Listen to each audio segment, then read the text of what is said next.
18 hari di dalam ganasnya hutan Papua, tanpa alas kaki, tanpa bekal, tanpa sinyal, dan tanpa cara untuk memberitahu siapapun bahwa kamu masih hidup.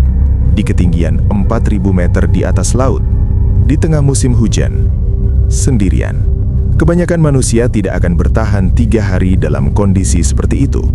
Tapi prajurit yang akan kita ceritakan hari ini tidak hanya bertahan, dia keluar dari hutan itu dalam keadaan hidup. Dan yang lebih mengganggu dari sekedar selamat, dia tidak keluar sendirian. Ada sesuatu yang ikut bersamanya. Sesuatu yang menemaninya setiap malam di dalam hutan. Yang memijat kakinya ketika dia tidak lagi sanggup berdiri. Yang duduk di sampingnya dalam kegelapan. Yang berbagi rokok dengannya ketika tidak ada manusia lain dalam radius yang bisa dihitung. Ini kesaksian yang tertulis dalam sebuah buku, Kopassus untuk Indonesia, karya Iwan Santosa dan E.A. Natanegara. Sebuah buku yang mengabadikan pengalaman-pengalaman para prajurit elit Indonesia, termasuk satu pengalaman yang hingga hari ini tidak bisa dijawab oleh siapapun, termasuk dokter yang memeriksa si prajurit itu sendiri. Namanya, untuk alasan yang bisa kamu bayangkan sendiri, tidak disebutkan apa adanya. Kita akan memanggilnya Selvanus. Dan inilah kisahnya. Untuk memahami apa yang terjadi pada Selvanus, kamu perlu memahami dulu di mana dia bertugas dan apa yang sedang dia hadapi. Ini bukan soal medan yang berat atau cuaca yang tidak bersahabat. Ini soal salah satu wilayah paling berbahaya yang pernah diinjak oleh prajurit Indonesia. Timika, Papua. Bagi kebanyakan orang, Timika identik dengan tambang emas Freeport, dengan kota yang tumbuh di tengah hutan, dengan kontras antara gedung modern dan belantara purba yang berdampingan. Tapi bagi aparat keamanan di era itu, Timika punya arti yang berbeda. Timika adalah garis terdepan. Di pedalaman sekitar Timika, 2 nama membuat bulu kuduk berdiri. Kelly Kwalik dan Tadeus Yogi, 2 pemimpin organisasi Papua Merdeka yang menjadikan kedalaman hutan sebagai benteng mereka. 2 nama yang selama bertahun-tahun menjadi mimpi buruk bagi operasi keamanan di Papua. Selvanus dan batalionnya mendapat perintah langsung dari Pangdam Cendrawasih untuk menggerebek markas mereka. Operasi ini tidak bisa dilakukan sembarangan. Ini bukan operasi yang bisa mengirim pasukan besar dengan kendaraan tempur dan helikopter pengintai. Medannya tidak mengizinkan itu. Satu-satunya cara adalah berjalan kaki, menembus hutan sejauh perjalanan 6 hari. Membawa semua logistik di punggung sendiri, tanpa dukungan udara, tanpa jaminan sinyal radio akan sampai ke markas. Hanya sekitar 10 prajurit pilihan yang dikirim, dan Selvanus adalah komandannya. Mereka berangkat bulan Oktober saat sedang musim hujan. Tanah yang semestinya jadi pijakan, berubah jadi lumpur yang mencoba menelan sepatu di setiap langkah. Hutan di ketinggian 4.000 meter tidak seperti hutan yang kebanyakan orang bayangkan. Tidak ada celah cahaya matahari yang dramatis menembus kanopi. Tidak ada kesejukan yang menyenangkan. Yang ada adalah dingin yang menusuk tulang di malam hari, lembab yang tidak pernah pergi, dan keheningan yang tebal seperti dinding.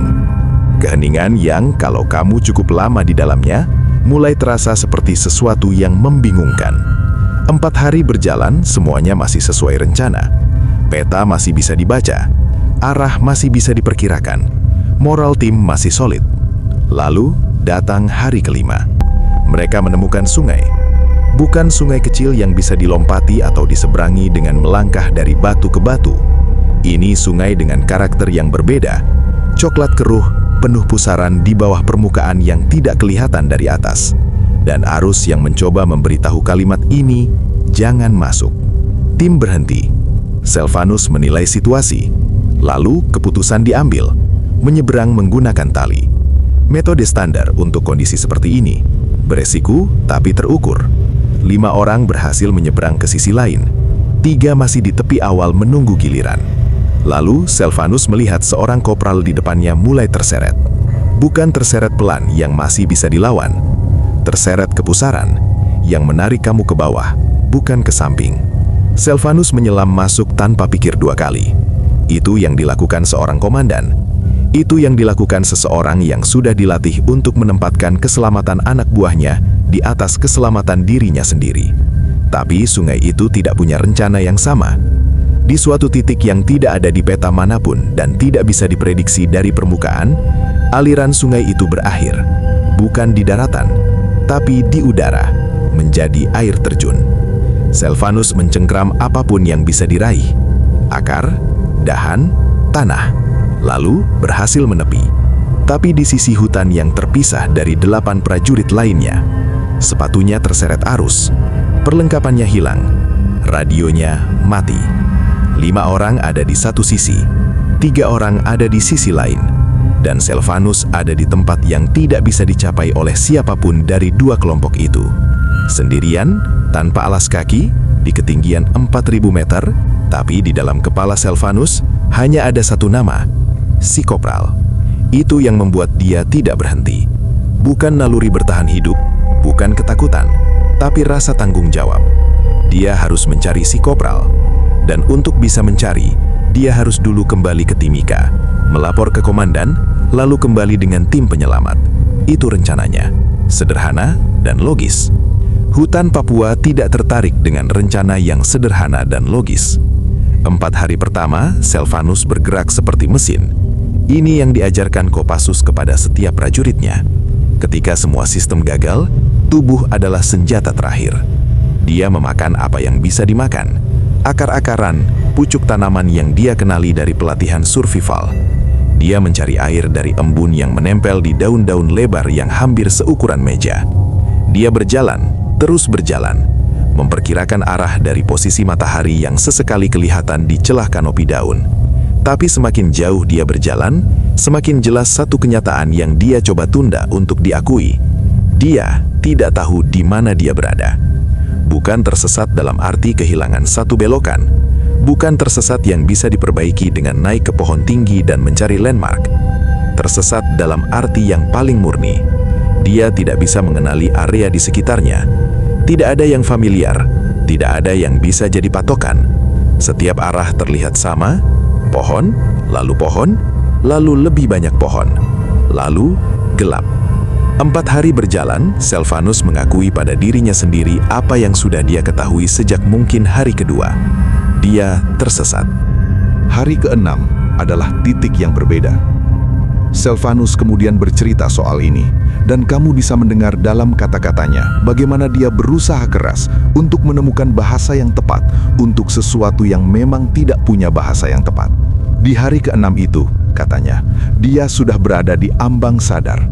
Tubuhnya masih bergerak, pikirannya masih bisa membedakan kiri dan kanan, siang dan malam, batu dan tanah. Tapi ada sesuatu yang berubah di lapisan yang lebih dalam dari itu. Hari ke-6 itu saya sudah melihat alam lain, begitu katanya. Saya mulai mengobrol dan berkomunikasi. Mungkin itu hanya halusinasi saja, namun anehnya saya masih terus bisa berjalan. Seolah-olah 2 hal itu saling terhubung, seolah-olah kehadiran sesuatu yang dia tidak bisa beri nama, entah itu halusinasi atau bukan, adalah justru yang membuat kakinya terus melangkah ketika secara medis, secara logis, secara manusiawi, seharusnya dia sudah tidak sanggup. Dan kemudian malam tiba. Setiap malam, hal yang sama terjadi. 3 sosok hadir di sisinya. Silvanus tidak bercerita banyak tentang bagaimana mereka terlihat atau dari mana mereka datang. Yang dia ceritakan adalah apa yang mereka lakukan. 1 memijat kakinya, kaki yang sudah penuh dengan serpihan kayu yang menancap selama berhari-hari berjalan tanpa alas. Kaki yang bengkak dan sudah hampir tidak bisa diajak berdiri lagi. 1 memijat pundaknya, pundak yang kaku karena dingin 4.000 meter dan berat beban yang tidak ada, tapi terasa tetap ada. Dan 1 lagi duduk di sampingnya, tidak berbuat apa-apa selain ada dan berbagi rokok. Dalam keheningan hutan Papua yang dalam, di malam-malam yang paling gelap dan paling dingin, Silvanus tidak sendirian. Dan keesokan harinya, selalu, dia masih bisa berdiri, masih bisa melangkah, masih bisa terus mencari jalan keluar. Hari ke-11, dia berhasil menyeberangi sebuah sungai selebar 200 meter, tanpa tali, tanpa perahu, tanpa alas kaki, dengan sisa kemauan yang sumbernya tidak bisa dijelaskan oleh ilmu apapun yang kita punya. Dan pada hari ke-18, Silvanus tiba di Timika. Warga yang menemukannya hampir tidak percaya apa yang mereka lihat. Yang berdiri di hadapan mereka adalah prajurit Kopassus, tapi dalam wujud yang seperti sudah melewati sesuatu yang tidak seharusnya bisa dilewati manusia. Tulang berbalut kulit, mata yang terus berputar tak beraturan, seperti sedang mencari sesuatu yang tidak ada di dunia yang bisa dilihat orang lain.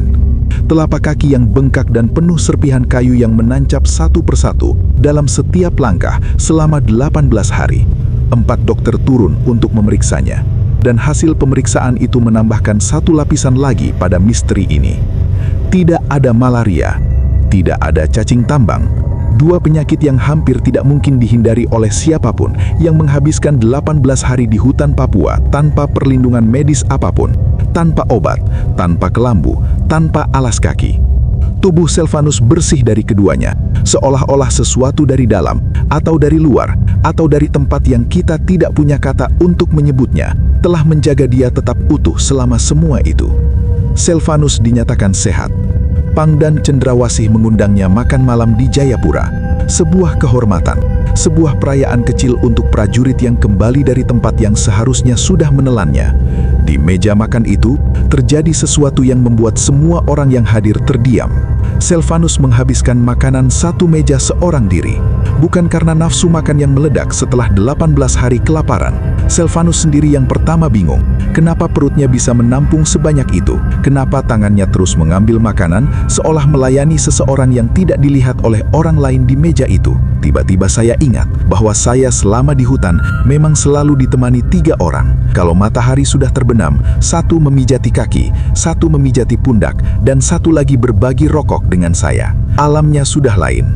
3 sosok itu rupanya tidak tinggal di hutan. Mereka ikut keluar, ikut pulang, ikut masuk ke Jayapura, ikut duduk di meja makan Pangdam, dan ikut makan. Malam itu, tepat pukul 12, Selvanus dibawa ke orang pintar untuk dimandikan dengan air kembang. Ritual yang dalam kepercayaan setempat digunakan untuk memutus ikatan antara manusia dan sesuatu dari alam yang berbeda yang sudah terlanjur menempel dan tidak tahu atau tidak mau pergi. Setelah ritual itu selesai, ada satu detail terakhir yang membuat seluruh kisah ini terasa bukan seperti cerita horor, tapi seperti sesuatu yang jauh lebih berat dari itu. Setelah ritual selesai dan Selvanus tersadar, hal pertama yang dia tanyakan adalah kenapa dia ada di Jayapura. Perjalanan dari Timika ke Jayapura, bagaimana dia sampai di sana, siapa yang membawanya, semua itu tidak ada dalam ingatannya. Seperti ada bagian dari hidupnya yang dipotong bersih. Yang terakhir dia ingat adalah hutan. Kisah Selvanus tidak pernah masuk dalam laporan resmi TNI manapun. Tidak ada dokumen negara yang mencatatnya.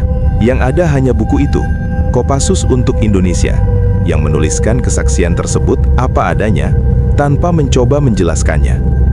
Jika kamu percaya pada sesuatu yang lebih tua dan lebih dalam dari semua yang bisa kita ukur dan jelaskan, hanya melakukan apa yang memang sudah menjadi tugas mereka sejak sebelum ada nama untuk hutan itu, sejak sebelum ada manusia yang cukup nekat untuk masuk ke dalamnya.